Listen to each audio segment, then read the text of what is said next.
Episode 117 Vijay Pandit family ಮದುವೆಗೆ ಹೋಗು ಅಷ್ಟೆ. ಈ ಕಡೆ ಬೆಂಕಿ ನೈಟ್ ಟೈಮ್ ಕವಿತಾ ಎಲ್ಲೂ ಹೋಗಲ್ಲ, ಹಾಸ್ಟೆಲಲ್ಲೇ ಇರ್ತಾಳೆ ಅಂತ ಅವ್ರಿಗೆ ಅವರೇ ಡಿಸೈಡ್ ಆಗಿದ್ರು.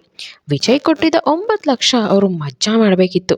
ಅವ್ರಿಗೆ ಕವಿತಾನ ಫಾಲೋ ಮಾಡಿ ಮಾಡಿ ಅಮೌಂಟ್ ಸ್ಪೆಂಡ್ ಮಾಡೋಕ್ಕೆ ಟೈಮೇ ಇರಲಿಲ್ಲ. ಬೆಂಕಿ ಇವತ್ತು ಇವಳು ಹಾಸ್ಟೆಲ್ಗೆ ಬಂದಮೇಲೆ ಬಾರಿಗೆ ಹೋಗೋಣ ಕಣೋ, ಹಾಗೆ ಮಸಾಜ್ ಸೆಂಟ್ರಿಗೂ ಹೋಗೋಣ, ಆಮೇಲೆ ಅತ್ತೆ ಮನೆಗೆ ಹೋಗೋಣ, ಅಮೌಂಟ್ ಹೇಗೋ ಖರ್ಚು ಮಾಡೋದು ಅಂತ ಕೇಳ್ದ.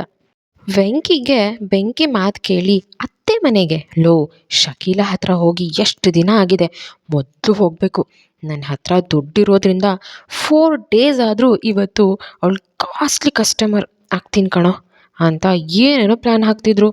ಕವಿತಾ ಎಲ್ಲಿವರೆಗೂ ಮೆಸೇಜ್ ಹಾಕಿ ಈನಾಗೆ ಬರಲೇಬೇಕು ಅಂತ ಒಪ್ಸಿದ್ರು. ಈ ಕಡೆ ವಿಜಯ್ಗೆ ವಿನಯ್ ಫ್ಯಾಮಿಲಿಯಿಂದ ಇನ್ವಿಟೇಷನ್ ಹೋಗಿತ್ತು. ಆದರೆ ವಿಜಯ್ಗೆ ಹೋಗೋ ಇಂಟ್ರೆಸ್ಟ್ ಇರಲಿಲ್ಲ. ಹರ್ಷದ್ ಅಪ್ಪ ಪಂಡಿತ್ ಮಗಳ ಮದುವೆ, ನನ್ನ ಮಗಳು ಅವಳು, ಹೋಗೋಣ ರೆಡಿಯಾಗಿ ಅಂತ ಹೇಳಿ ಅವರು ಬೆಳಿಗ್ಗೆ ಬೇಗ ಪಂಡಿತ್ ಮನೆಗೆ ಹೋಗಿದ್ರು. ಹೀನಾ ಮನಸ್ಸಿಲ್ಲದ ಮನಸ್ಸಿನಲ್ಲಿ ಓಕೆ ಅಂತ ಹೇಳಿದ್ಲು. ಹರ್ಷದ್ ಇಬ್ಬರು ಟಿಫನ್ಗೆ ಅಂತ ಹೋದಾಗ ಸೇಮ್ ಮದುವೆಗೆ ಹೋಗೋಣ ಅಂತ ಮಾತಾಗಿತ್ತು. ಹರ್ಷದ್ ಫಂಕ್ಷನ್ಗೆ ಡ್ರೆಸ್ ತರೋಕೆ ರವಿಗೆ ಹೇಳಿದ್ದ. ಈ ಕಡೆ ಶಾಪಿಂಗ್ಗೆ ಕವಿತಾನೇ ಹೋಗಿ ಎಲ್ರಿಗೂ ಡ್ರೆಸ್ ಸೆಲೆಕ್ಟ್ ಮಾಡ್ಕೊಂಡು ಬಂದಿದ್ಲು. ರವಿ ಕೂಡ ಅದೇ ಮಾಲಲ್ಲಿ ಡ್ರೆಸ್ ತಗೊಂಡಿದ್ರು. ಕವಿತಾ ಹೀನಾಗೆ ಒಂದು ಲೆಹೆಂಗಾ ಸೆಲೆಕ್ಟ್ ಮಾಡಿದ್ಲು. ಅದರ ಪಕ್ಕದಲ್ಲಿ ಬಾಯ್ಸ್ ಔಟ್ಫಿಟ್ ಇತ್ತು, ಅದನ್ನು ಅವಳು ಗಮನಿಸಲಿಲ್ಲ. ರವಿ ಕೂಡ ಹರ್ಷದ್ಗೆ ಕವಿತಾ ತಗೊಂಡಿದ್ದ ಕಪಲ್ ಔಟ್ಫಿಟ್ನ ತಗೊಂಡು ಹೋಗಿದ್ದ. ಟೈಮ್ 4 ಗಂಟೆ. ಕವಿತಾ ಹಾಸ್ಟೆಲ್ಗೆ ಹೋದ್ಲು. ಬೆಂಕಿ ಇನ್ನವಳು ಆಚೆ ಬರೋದಿಲ್ಲ, ಶಕೀಲ ಬರ್ತಾ ಇದ್ದೀನಿ ಅಂತ ಅಲ್ಲಿಂದ ಹೊರಟರು. ಬೆಂಗಳೂರಿನ ವಿಜಯ್ ಆಫೀಸಲ್ಲಿ ಅವನ ಕಂಪ್ನಿ ಅಡ್ವರ್ಟೈಸ್ಮೆಂಟ್ಗೆ ಮಾಡೆಲ್ ಸೆಲೆಕ್ಷನ್ ನಡೀತಾ ಇತ್ತು. ವಿಜಯ್ ಕಂಪ್ನಿಯವರು 2 ಮಾಡೆಲ್ ಫೋಟೋ ಆ್ಯಕ್ಟರ್ಸ್ ಫೋಟೋ ಹಿಡಿದುಕೊಂಡಿದ್ರು. ಇವಳು ಸರಿ ಅಂತ ವಾದ ಮಾಡ್ತಾಯಿದ್ರು. ವಿಜಯ್ ಕ್ಯಾಬಿನಲ್ಲಿ, ಅದು ಕ್ಯಾಬಿನಲ್ಲ ಬಿಡಿ, ಬೆಡ್ರೂಮು, ಕ್ಯಾಬಿನ್ ಜೊತೆ ಅಟ್ಯಾಚ್ ಆಗಿದ್ದ ಬೆಡ್ರೂಮಲ್ಲಿ ಹುಡುಗಿಯ ಧ್ವನಿ. ನಿಶಿತಾ ವಿಜಯ್ ಕುತ್ತಿಗೆ ಬಳಸಿ ಅವನಿಗೆ ಕಿಸ್ ಮಾಡ್ತಾ ಇದ್ಲು. ವಿಜಯ್ ಅವಳ ಕಿಸ್ ಎಂಜಾಯ್ ಮಾಡ್ತಾ ಇದ್ದ. ಹಾಗೆ ವಿಜಯ್ ಅವಳನ್ನು ಬೆಡ್ ಮೇಲೆ ತಳ್ಳಿ ಅವಳ ಡ್ರೆಸ್ ರಿಮೂವ್ ಮಾಡಿದ್ದ. ಅವಳ ಸೊಂಟ ಕೈ ಹಾಕಿ ಅವಳನ್ನು ತಬ್ಬಿಕೊಂಡು ಅವಳ ಲಿಪ್ಸ್ ಲಾಕ್ ಮಾಡಿದ್ದ. ಕೆನ್ನೆ ಕತ್ತಿನ ಮೇಲೆ ಕಚ್ಚಿ ಲವ್ ಬೈಟ್ಸ್ ಮಾಡ್ತಿದ್ದ. ನಿಶಿತಾ ಅಂತೂ ವಿಜಯ್ನ ಇನ್ನೂ ಪ್ರವೋಕ್ ಮಾಡ್ತಿದ್ಲು.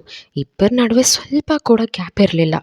ನಿಶಿತಾ ಅವಳು ವಿಜಯ್ ಕಂಪನಿ ಅಡ್ವರ್ಟೈಸ್ಮೆಂಟ್ಗೆ ಮಾಡೆಲ್ ಆಗಬೇಕು ಅಂತ ಅವನ ಜೊತೆ ಬೆಡ್ ಶೇರ್ ಮಾಡ್ಕೊಂಡಿದ್ಲು. ಅದೇ ಟೈಮಿಗೆ ಕಮಲಾಂಬಿಕೆ ಕಾಲ್ ಮಾಡಿ ಏನು ಮಾಡ್ತಾ ಇದೆಯಾ ಅಂತ ಕೇಳಿದ್ಲು. ಆಗ ವಿಜಯ್ ವರ್ಕಮ್ಮ ಅಂತ ಹೇಳ್ದ. ನಿಶಿತಾಗೆ ವಿಜಯಿಂದ ಹರ್ಟ್ ಆಗಿ ಅಮ್ಮ ನೋವು ಅಂತ ಕಿರ್ಚಿದ್ಲು. ಅಷ್ಟು ಸಾಕಾಗಿತ್ತು ಕಮಲಾಂಬಿಕೆಗೆ, ನನ್ನ ಮಗ ಏನು ಕೆಲಸ ಮಾಡ್ತಾ ಇದ್ದಾನೆ ಅಂತ ತಿಳಿದು ಹೋಗಿತ್ತು. ಇವತ್ತು ಮಂಗಳೂರು ಪಂಡಿತ್ ಅವರ ಮದುವೆಗೆ ಹೋಗ್ತೀಯ, ಮಾಡೋ ಕೆಲಸ ಮಾಡು ಅಂತ ಹೇಳಿ ಕಾಲ್ ಕಟ್ ಮಾಡಿಬಿಟ್ರು. ಅವನು ಅಮ್ಮ ಅಂತ ಹೇಳ್ದ, ಆದರೆ ಕಾಲ್ ಅಷ್ಟರಲ್ಲಿ ಕಟ್ಟಾಗಿತ್ತು. ವಿಜಯ್ ಟೈಮ್ ನೋಡಿ ನಿಶಿತಾಗೆ ಸಾರಿ, ಕಂಟಿನ್ಯೂ ಮಾಡೋದಕ್ಕಾಗೋದಿಲ್ಲ ಅಂತ ಹೇಳ್ದ. ನಿಶಿತಾ ಏನೋ ಕೇಳೋಕೆ ಹೋದ್ಲು. ಅವಳ ಅಕೌಂಟ್ಗೆ ಆಲ್ರೆಡಿ 300 crores ಬಂದು ಬಿದ್ದಿತ್ತು. ಅವಳು ನಿನ್ನ ಕಂಪ್ನಿ ಆ್ಯಡಲ್ಲಿ ಅಂತ ಹೇಳ್ತಿದ್ಲು. ಆಹಾ ವಿಜಯ್, ಅದು ಕಂಪ್ನಿ ಮತ್ತು ನನ್ನ ಡಿಸಿಷನ್, ಅದು ನಾನು ಒಬ್ಬನೇ ತೆಗೆದುಕೊಳ್ಳೋದಕ್ಕಾಗೋದಿಲ್ಲ ಅಂತ ಹೇಳಿ ಅಲ್ಲಿಂದ ಹೊರಟು ಹೋದ. ನಿಶಿತಾ ಶೂ ಅಂತ ಕೋಪದಿಂದ ತನ್ನ ಬಟ್ಟೆ ಹಾಕ್ಕೊಂಡು ಏನೂ ಹಾಗೇ ಇಲ್ಲ ಅನ್ನೋ ಹಾಗೆ ಹೋದ್ಲು. ವಿಜಯ್ಗೆ ಎಷ್ಟೇ ಹುಡುಗಿಯರು ಹುಚ್ಚು ಇದ್ದರೂ ಬಿಸ್ನೆಸ್ ವಿಷಯದಲ್ಲಿ ತುಂಬಾ ಸ್ಟ್ರಿಕ್ಟ್ ಇದ್ದ.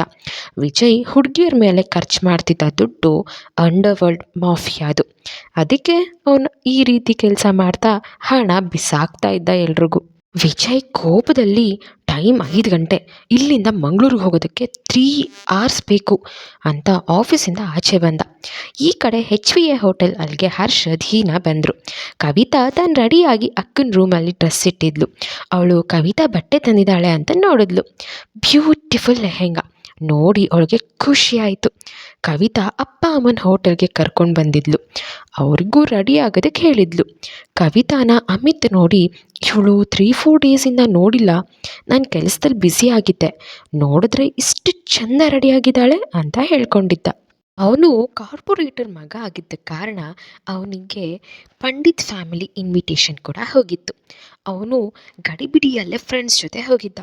ಕವಿತಾ ಅಪ್ಪ ಅಮ್ಮ ನೀವು ಬನ್ನಿ, ಹರ್ಷದ್ ಅವ್ರು ಬರ್ತಾರೆ ಮದುವೆಗೆ, ಅವಳು ನಮ್ಮ ಜೊತೆ ಬರೋದು ಬೇಡ, ಆಮೇಲೆ ಬೇಕಾದರೆ ಜಾಯ್ನ್ ಆಗಲಿ, ಬೇರೆಯವರು ಅವಳು ಹರ್ಷದ್ ಫ್ಯಾಮಿಲಿ ಅಂತ ತಿಳ್ಕೊಳ್ಳಿ ಅಂತ ಹೇಳಿದ್ಲು. ಅದಕ್ಕೆ ಸವಿತಾ ಪರಶಿವ ಅವರು ಒಪ್ಪಿ ಕವಿತಾ ಜೊತೆ ಹೊರಟರು. ಹೀನಾಗೆ ಹೇಳಿ ಹೀನಾಗೆ ಒಂದು ಕಡೆ ಖುಷಿ ಮತ್ತು ಒಂದು ಕಡೆ ಬೇಜಾರು. ಅಪ್ಪ ಅಮ್ಮನ ಜೊತೆ ಹೋಗೋದಕ್ಕಾಗೋದಿಲ್ಲ, ಹರ್ಷದ್ ಜೊತೆ ಹೋಗ್ಬೋದು ಅನ್ನೋ ಖುಷಿ. ಈ ಕಡೆ ಅಮರ್, ಅಣ್ಣ ರೆಡಿ, ನಡಿ ಹೋಗೋಣ ಅಂತ ಹೇಳ್ದ. ಆಗ ಹರ್ಷದ್, ನಾಳೆ ಹೀನಾ ಹಿಮಾಚಲ ಪ್ರದೇಶಕ್ಕೆ ಹೋಗ್ತಾ ಇದ್ದಾಳೆ ಅಂತ ಹೇಳ್ದ.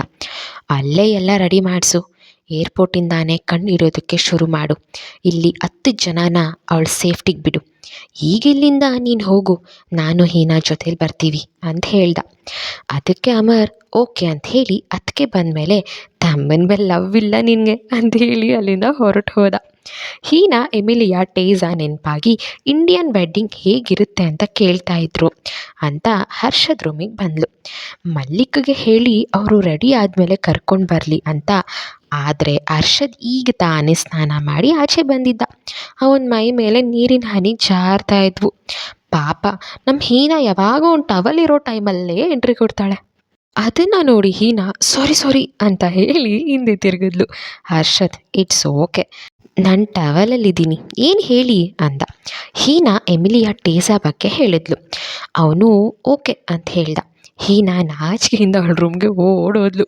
ಹೀನಾ ಫ್ರೆಶಪ್ ಆಗಿ ಬ್ಲೂ ಲೆಹೆಂಗಾ ಹಾಕ್ಕೊಂಡು ಒಂದು ಡೈಮಂಡ್ ಸಿಂಪಲ್ ಜ್ಯುವೆಲ್ ಹಾಕ್ಕೊಂಡು ಕೂದಲನ್ನು ಹೆಣ್ದು ಅದಕ್ಕೆ ಕ್ರಿಸ್ಟಲ್ ಮಣಿ ಸೇರಿಸಿ ರೆಡಿ ಆದ್ಲು.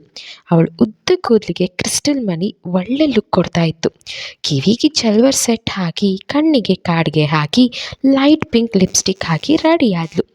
ಬ್ಲೂ ಡ್ರೆಸ್ ಹಾಕಿ ಅದರಲ್ಲಿ ಚೆನ್ನಾಗಿ ಕಾಣೋದು ಕಷ್ಟ ಅಂತ ಎಷ್ಟೋ ಜನ ಬ್ಲೂ ಡ್ರೆಸ್ ಹಾಕ್ತಾ ಇರಲಿಲ್ಲ. ಆದರೆ ಹೀನಾಗೆ ಬ್ಯೂಟಿಫುಲ್ ಬ್ಲೂ ಲೆಹೆಂಗಾ ತುಂಬ ಚೆನ್ನಾಗಿ ಕಾಣ್ತಾ ಇತ್ತು. ಈ ಕಡೆ ನಮ್ಮ ಹರ್ಷದೇನು ಕಡಿಮೆ ಇಲ್ಲ ಅಂತ ವೈಟ್ ಶರ್ಟ್ ಮೇಲೆ ಬ್ಲೂ ಬ್ಲೇಸರ್ ಹಾಕಿ ತಲೆಗೆ ಜೆಲ್ ಹಚ್ಚಿ ರೆಡಿಯಾದ. ಇಬ್ಬರು ಒಟ್ಟಿಗೆ ರೂಮ್ ಡೋರ್ ಓಪನ್ ಮಾಡಿದ್ರು. ಒಬ್ರನ್ನೊಬ್ರು ನೋಡ್ಕೊಂಡು ನಿಂತು ಬಿಟ್ರು. ಮುಂದೆ ಏನಾಗುತ್ತೆ? ಮದುವೆಯಲ್ಲಿ ಹೀನಾ ಹರ್ಷದ್ ದಿನ ಚೆನ್ನಾಗಿರುತ್ತಾ, ಇಲ್ಲ ವಿಜಯ್ ಬರ್ತಾ ಇದ್ದಾನಲ್ಲ ಮದುವೆಗೆ, ಅವನು ಬಂದು ಎಲ್ಲ ಹಾಳು ಮಾಡ್ತಾನ?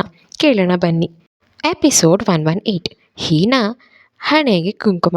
ಈ ಕಡೆ ಹರ್ಷದ್ ವೈಟ್ ಶರ್ಟ್ ಮೇಲೆ ಬ್ಲೂ ಬ್ಲೇಸರ್ ಹಾಕಿ ತಲೆಗೆ ಜೆಲ್ ಹಚ್ಚಿ ರೆಡಿಯಾದ. ಇಬ್ಬರು ಒಟ್ಟಿಗೆ ರೂಮ್ ಡೋರ್ ಓಪನ್ ಮಾಡಿದ್ರು. ಹರ್ಷದ್ ಬಾಯಿಂದ ವಾವ್ ಬ್ಯೂಟಿಫುಲ್ ಅಂತ ಹೇಳ್ಕೊಂಡ. ಹೀನಾ ಹ್ಯಾಂಡ್ಸಮ್ ಅಂತ ಹೇಳ್ಕೊಂಡು, ಅರೆ ನೀವು ಈ ಡ್ರೆಸ್ ಅಂದ್ಲು. ಆಗ ನನ್ನ ಅಸಿಸ್ಟೆಂಟ್ ತಂದ್ಕೊಟ್ಟ ಅಂತ ಹೇಳ್ದ.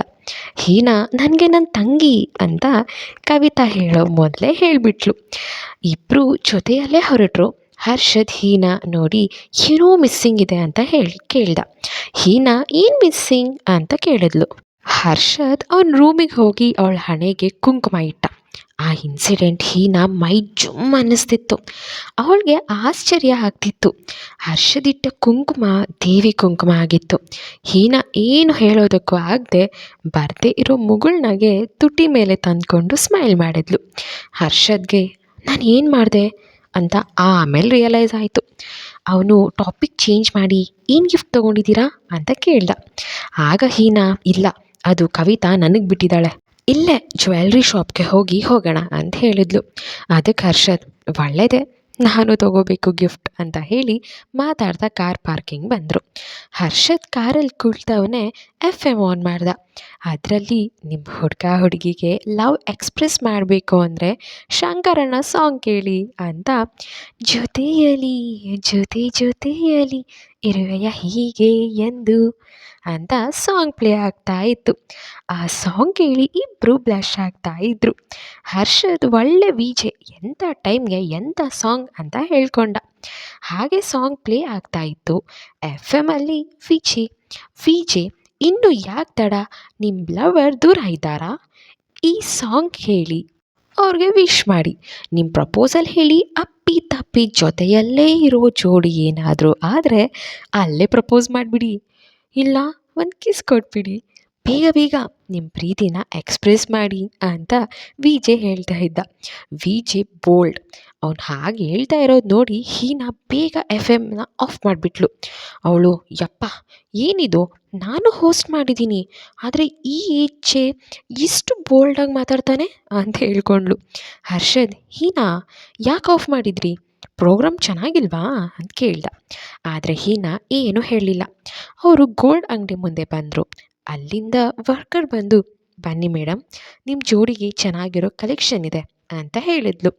ಹೀನಾ, ಇಲ್ಲ ನಾವು ಕಪಲ್ ಅಲ್ಲ ಅಂತ ಹೇಳಿದ್ಲು.